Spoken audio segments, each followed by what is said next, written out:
Eh bien bonjour à toutes et à tous, c'est Karcha. Aujourd'hui on se retrouve pour la première vidéo sur la série de présentation et critique des livres de ma collection sur les dinosaures et sur la paléontologie en général.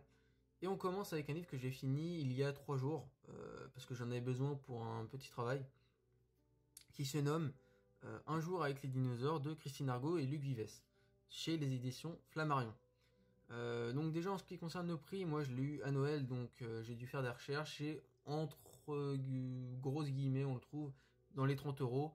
Ça dépend des sites sur lesquels vous allez, mais en gros c'est dans les 30 euros, voire maximum à peu près 35. Donc ce livre concerne le Muséum d'Histoire Naturelle de Paris et vous retrace un petit peu l'histoire du musée et l'histoire des pièces qui y sont entreposées. C'est surtout, ça se concentre sur les grosses pièces du Muséum d'Histoire Naturelle de Paris, donc le Diplodocus, l'Iguanodon, le T-Rex, le Carnotaure, l'Allosaure, etc. Je vais vous montrer ça très sommairement parce que déjà j'ai pas envie de vous montrer tout le livre, parce que déjà ça se fait pas pour ceux qui l'ont écrit, mais voilà. Donc ce que vous pouvez voir ici, c'est une illustration de Charles R. Knight qui se nomme Dryptosaure, que vous allez pouvoir retrouver dans le livre. Qui sert de couverture au coffret, car oui, le livre est dans un coffret, avec le petit encadré juste pour le titre. Donc je vais vous montrer, hop, voilà, on retrouve le dessin qui se continue sur la tranche et à l'arrière. Voilà, vous le verrez mieux dans le livre. Je vais vous enlever ça. Donc là, ce qu'on a, on a le dromaeosaure de la galerie du Muséum d'Histoire Naturelle, pardon. Et l'Unenlagia, voilà, juste ici, qui se fait sur 2 pages, avec le titre sur le côté. Voilà, moi je préfère le garder dans son coffret, je trouve ça plus beau, même si l'esthétique très sobre du livre me plaît énormément. Hop, donc je vais vous montrer un petit peu les premières pages, un petit peu le milieu, un petit peu la fin. Donc vous pouvez voir qu'il est fait de beaucoup d'illustrations, enfin, que pour l'instant là il y a déjà une illustration qui est faite main. Et le livre se lit très bien parce qu'il est nourri d'énormément d'illustrations et que les textes servent très bien les illustrations et vous permettent d'en apprendre un peu plus sur le musée. Donc voilà, vous avez des gravures, enfin des illustrations plutôt, de l'époque. Donc là c'est une illustration de Gustave Doré. Voilà.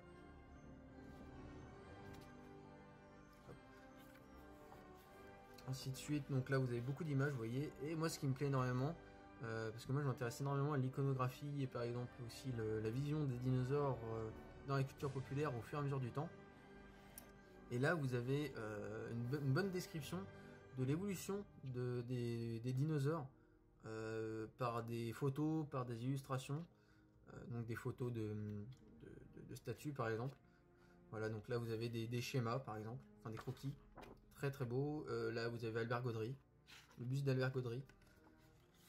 Et voilà, en gros ça vous présente d'abord un petit peu d'histoire.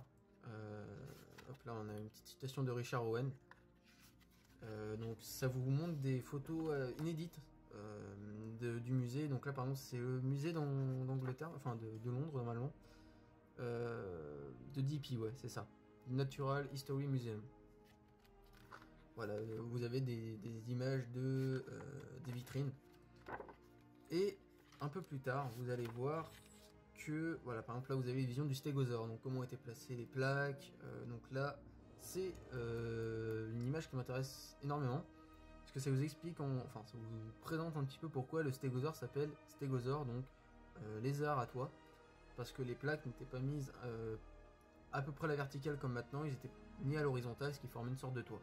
Voilà, donc ça vous permet de vous faire des petites idées. Donc là, vraiment des illustrations magnifiques, moi je trouve.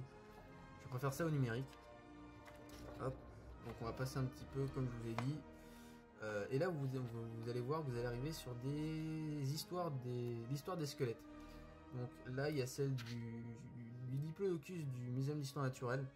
Donc comment il est arrivé là, d'où il vient, un petit peu de présentation de la bête aussi. Et par exemple, là, le Diplodocus a une énorme histoire dans le Muséum d'Histoire Naturelle de Paris. Et c'est vraiment très intéressant. Donc il y a un côté historique vraiment ultra présent. C'est vraiment une histoire du musée. Donc là, vous avez l'Allosaure. Voilà, donc là vous avez l'illustration du magazine. Donc là c'est Pearson's Magazine qui reprend l'illustration de Charles Knight, donc qui est juste ici. Voilà. Donc là en gros vous avez la version colorisée et la version en noir et blanc, donc qui a été refaite entre les deux bien sûr. Ensuite, voilà, donc vous avez des images de statues. Voilà. Donc ça vous permet de voir un petit peu comment étaient vus les dinosaures à l'époque. Donc ça doit être l'Iguanodon. Voilà, c'est l'Iguanodon. Donc qui est représenté avec ses petites cornes sur le nez, voilà. Et toujours encore des gravures magnifiques. Donc à part vous dire vraiment que le livre est magnifique, il n'y a pas énormément de choses à dire. Je trouve vraiment le livre excellent, de par son iconographie qui est vraiment incroyable.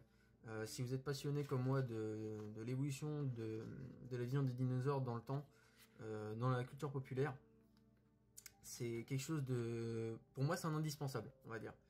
Et puis moi, vu que je m'intéresse énormément au Muséum d'Histoire Naturelle de Paris, c'est quelque chose... Enfin, même si on ne l'aurait pas offert, je me le serais acheté. Voilà. Donc en gros c'est une très bonne idée de cadeau. Et si vous êtes intéressé par le Muséum d'Histoire Naturelle de Paris ou l'histoire des dinosaures en général, bah foncez dessus. Honnêtement, pour 30 euros, c'est vraiment pas cher pour les informations qui sont contenues dedans. Donc, je vais vous dire combien le nombre de pages à peu près. On est sur du 200, 220, 223 à peu près. Voilà. Donc 223 pages, c'est raisonnable pour le prix que c'est. Donc, qu'est-ce que je pourrais dire? Donc, ma petite critique du livre, vraiment excellent, des images de très bonne qualité qui mélangent l'ancien au récent, donc des photos avec des illustrations de l'ancien temps pour montrer la vision du dinosaure à l'époque. Hein. Donc, pour comprendre les dinosaures, il faut aussi les replacer dans le contexte où ils ont été découverts, et ça permet de vous montrer l'évolution de la paléontologie. Donc montrer que tout n'était pas acquis dès le début, par exemple pour les postures du dinosaure, celle de l'Iguanodon, le mode de vie du Diplodocus par exemple, qui à l'époque était représenté plutôt aquatique pour pouvoir maintenir son poids, alors que maintenant on sait que c'est pas possible par rapport à la respiration qui n'aurait pas été possible sous l'eau, enfin avec le corps plongé dans l'eau parce que la pression n'aurait pas été tenable pour le Diplodocus. Il y a énormément d'anecdotes dessus. Voilà, et puis juste si vous êtes fan d'iconographie, ce livre est fait pour vous. Donc si je devais mettre une petite note sur 10, je lui mettrais un bon 9, vraiment un bon 9. Après en petite critique que je pourrais faire, peut-être plus s'attarder sur... Enfin, il s'attarde un petit peu sur le dinosaure en lui-même, hein, mais peut-être plus d'infos sur le dinosaure serait le bienvenu. Mais bon, on va pas en demander trop, il y a déjà énormément de choses qui sont données dedans. C'est un livre qui se lit très vite.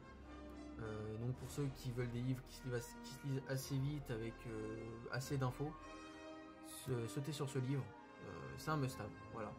Donc c'est celui qui introduit cette nouvelle série. N'hésitez pas à me dire s'il y a des choses que vous voulez que je corrige. C'est la première fois que je m'adonne à cet exercice, donc ce sera pas parfait, ça s'améliorera.